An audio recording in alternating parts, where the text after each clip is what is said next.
So day one of Chiefs training camp revealed a few surprises, including an unexpected player that is already looking to be an absolute steal. And if that's the case, the NFL really messed this one up big time. Well, in today's video, I'll break down this entire practice from highlight plays to the definite standout of the day, intriguing presser takeaways, and more. But first, how about those?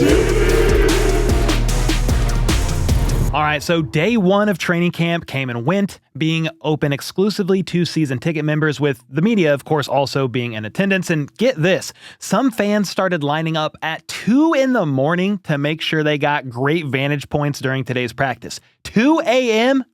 That's some commitment right there if I've ever seen it. Anyway, for the record, this first week of camp practices won't have players in full pads as they begin a ramp-up period over the next handful of days, but the pads should come on sometime this weekend, and over time, the duration of these practices should also increase. Full pads or not, there was still a bunch of takeaways from today: practice standouts, Trey Smith making us all cry, and so much more. The O-line was also very intriguing to watch, which I'll get to in a second. But speaking of Trey Smith, he told the media today that when he got franchise tagged, he looked at it as a blessing at the time because that meant he was very valuable to the team. Then when he got his new deal last week, it was a huge blessing for sure, but still something he's got to go out there and earn. He got really emotional as well today when talking about what that contract extension meant to him, because his mom passed away when he was 15 years old, but before she did, he made her 2 promises and kept both of them. I lost my mom when I was 15, and I made 2 promises to her: that I'll get my degree, play in the NFL. I didn't promise her I'd be the highest paid, but, I made a promise, man, and my parents sacrificed so much for me to be here, so much, and to have that moment with them, it's special, bro.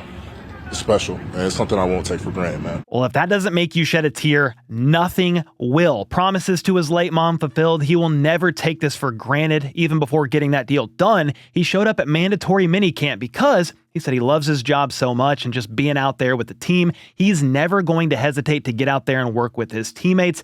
And that's why you gotta love having Trey Smith around for years to come. He said camp is all about stacking good days and making the most of your opportunities given, and he's excited for both of the young guys over there on the left side of the line, and I'll get to that in a moment. But Big Red noted that everyone was out there in attendance at today's practice, with the 3 players on the PUP list seen working on the sideline. Those 3 players, of course, were cornerback Christian Fulton, offensive tackle Juwan Taylor, and tight end Trey Watson. Andy Reid shared on Sunday that both Fulton and Taylor are dealing with knee injuries. The severity of Fulton's knee issue is unknown, but Juwan had a knee procedure done during the offseason and is almost rehabbed back and ready to return. In fact, Big Red said that he expects Juwan Taylor to return before Fulton does. However, with Juwan out, that made for a pretty intriguing lineup with the first team offense. It was Josh Simmons, the first-round rookie, out there at left tackle, then Kingsley Suamataia at left guard, Creed at center, Trey Smith right guard, and Jalen Moore at right tackle. And that, ladies and gentlemen, could very well be the starting 5 for the 2026 NFL season, the future, because you can move on from Juwan after the season to save around $20 million in cap space. Even with him on the roster this season, some want him on the bench, but I think that right tackle spot is honestly his to lose, and when Juwan does return off the PUP list, he will find himself out there on the right side. The question for me would then be, who's taking the left tackle reps then, Simmons or Jalen, once Juwan returns? That's a worry for another day. But speaking of Josh Simmons, thanks to Caleb James of Arrowhead Pride, we got to see a little clip of him warming up, and he showcased very quick feet, moving well in both directions, and had no brace or wrap on that leg. That's a great sign and confirms what we've been told all along by the Chiefs training staff, that he's well ahead of his rehab and surprising basically everyone on staff with how well he's progressing. Doctor of Physical Therapy Jeff Mueller was extremely impressed to see Simmons taking first-team reps today with no brace or anything at all, saying it's still surprising to him because a patellar tendon repair is one of the toughest injuries to return from for an offensive lineman. It's safe to say that KC's medical staff will certainly continue monitoring that knee throughout camp, especially when the full pads come on. But overall, on day one, Andy thought Simmons did some good things working in there with the ones today. He's got some things to improve upon, yes, but they'll work through all that as time goes on. Mahomes made it clear today as well that you can see the talent from Simmons, the physical ability, and how diligently he's attacked his rehab to great success. Now he's learning all he can, getting tested every day with Spags via blitzes and talented pass rushers, adding in, quote, "I'm excited for the future that he has." Yeah, I think all of us are very excited about the future here in Chiefs Kingdom if you have a franchise left tackle for the first time since Eric Fisher. Well, if that didn't get you pumped up, Hayden Winks of Underdog said that it was a huge mistake by the NFL to give the Chiefs a potential great left tackle on a rookie contract, adding that Simmons is easily one of the most important rookies of all of 2025. Well, I would think the rest of the NFL can't be too excited about Patrick Mahomes potentially having that franchise left tackle because he's been to 5 Super Bowl appearances and has had 5 different starting left tackles, which is honestly insane. Stability to the blind side of Patrick Mahomes is only going to help take this offense to new heights, that's for sure. And believe it or not, there's still a ton to get into in today's video, from the standout player of today's entire practice to practice highlights and Mahomes' very confident statement about Rashee Rice. But first, we got our awesome dog Casey nearly 2 years ago now, and it's safe to say she's my best buddy, following me around really wherever I go. However, I became concerned about her eating habits after transitioning her from her puppy kibble because she picked at her food and never finished it in one sitting. Sometimes even it took her a couple of days to finish just one bowl, so I knew she was definitely under eating. Well, that obviously concerned me, and that's when I began doing research and came across the sponsor of today's video, The Farmer's Dog. This is a service that delivers gently cooked human-grade meat and veggies in simple recipes made for dogs. The fact that the food is sent directly to our door means The Farmer's Dog can invest in better ingredients and fresher food that can't be found in a store. And get this, Casey already loves her food and literally devours all of it in one sitting and has even begged me for more, which was a huge surprise because I'm still transitioning Casey from her kibble. This is a big deal to me, and The Farmer's Dog has made everything so simple to follow. All I did was take their personalization quiz via their website, which only took a couple minutes. From there, I signed up for their recommended subscription, and everything I needed arrived in her first box within a few days. Casey's packs of frozen pre-portioned food, tote or freezer bag reusable storage container, along with a personalized feeding guide with step-by-step directions on how to transition Casey off of her kibble. All I do is thaw the pack I want to feed Casey overnight in the fridge and portion it out over the next couple of days. That's it. And it's so exciting to see Casey excited for her food now. That's benefit number one, but she's also getting minimally processed food now rather than her highly processed kibble. So this is definitely a win-win situation, and honestly, I cannot recommend them enough. So hey, get 50% off your first box of freshly made healthy dog food by using my link. Plus, you get free shipping and 24/7 customer support. Just click the link in the description or pinned comment or scan the QR code that's up on screen. All right, another player coming off of a season-ending knee injury is the Chiefs wide receiver 1, Rashee Rice. Well, something that was missed big time last year was Rice being a quick option off the line, catching shallow crossers and creating yards after the catch. And once Mahomes saw him going up against linebacker Leo Chanel, that was an easy decision for him to throw it to Rice on this play here. Rice could also be seen snagging a quick pass after a clean-looking whip route got him separation against safety Chamarri Connor. Rashee was actually labeled the biggest winner of the day by Nate Taylor, as he was the most targeted receiver out there by Patrick Mahomes.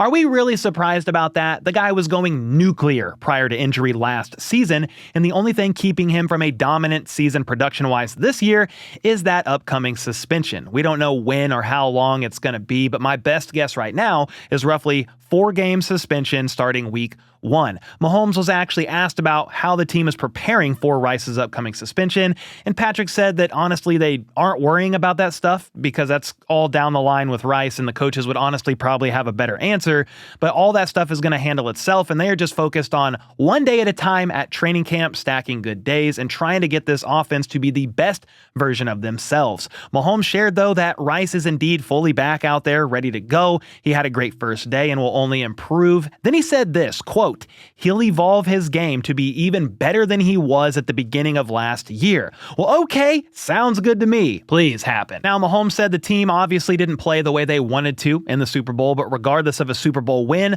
or loss, the mindset's the same. It's a new season, everybody starts completely over, and they are ready to get after it this year. The AFC West is improving, and so they cannot afford to be stagnant. The deep ball has stagnated the last couple of seasons, though, and Mahomes wants to work on that this year once again, not just for the sake of being explosive, but to help open up everything else on offense. They've just got to keep doing it, completion or incompletion, and from there, talk through those incompletions and get back to taking more shots down the field. On the subject of the deep ball. Xavier Worthy and Hollywood Brown were both targeted on deep passes in 7-on-7 and team. Safety Jaden Hicks had excellent coverage on Hollywood to force an incompletion in that attempt. However, Mahomes was able to connect with Worthy deep downfield, which is a sign of things to come for sure if that offensive line can hold up better than last year, which honestly they should. Another receiver to keep tabs on is Hollywood Brown. We just talked about him. It was an incompletion, yes, but he's going to be a guy making plays for them this year as well, in Mahomes' opinion. He's got the understanding of the offense down, even though he didn't play a ton last year, and he's going to build upon that for sure. All in all, Mahomes is excited for the entire wide receiver room. There's a lot of talent in there that wants to go out and prove themselves, and speaking of the wide receiver room, another wide receiver to keep eyes on is going to be Nico Remigio, a guy that I think makes the roster as the team's punt returner, but could be utilized a bit more on offense this season. Well, he made a diving catch deep down the middle of the field today, and Chiefs senior reporter Matt McMullen said at that point in practice it was the play of the day so far. Nico's former college teammate Magdalena also had a diving grab that excited the crowd, and from there, a couple running backs showed some nice flashes on top of that, with the first being Brashard Smith, the 7th-round rookie who made what was described as a big-time catch down the sideline in 7-on-7. Yes, please give me that Brashard Smith training camp hype. I need it in my veins. Then, running back Kareem Hunt showed some nice burst after catching a short pass out of the flat. Nothing crazy, but that burst was very good to see. I know it's just training camp and a practice, but he was moving very quick. He reportedly lost a little weight, and now that he has a full offseason under his belt and soon to be a full camp as well, Kareem could be a very intriguing guy to watch in that room this season.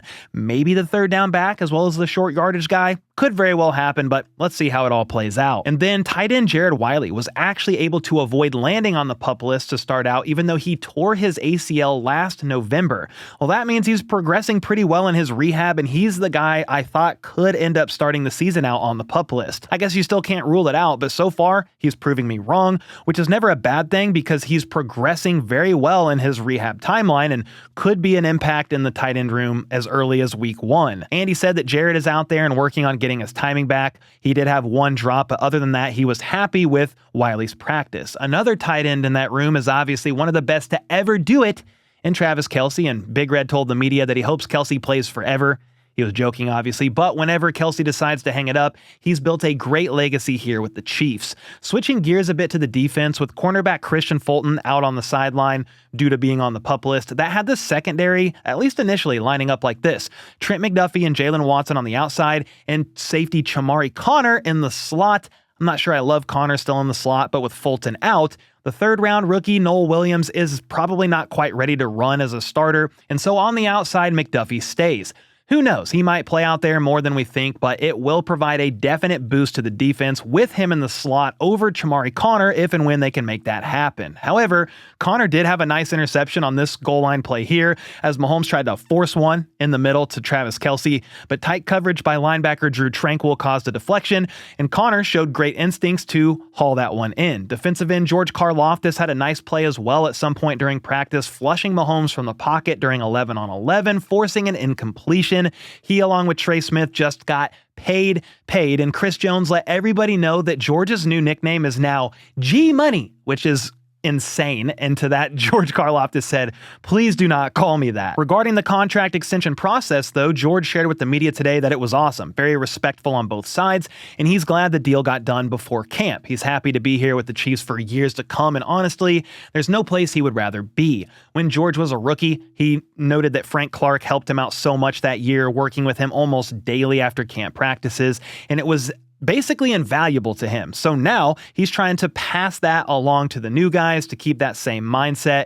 And it's guys like Ashton Gelati that he has been friends with in years prior, as it already was. But George is trying to do all he can to help the team get better. And he also added that there's extra motivation there based on how the season ended last year. Well, I am definitely excited for camp to continue, and we see some of these new guys get ready for what should be a very entertaining 2025 NFL season, and I will definitely keep you all updated every step of the way. So until tomorrow, let's go. Let's freaking go. How about those?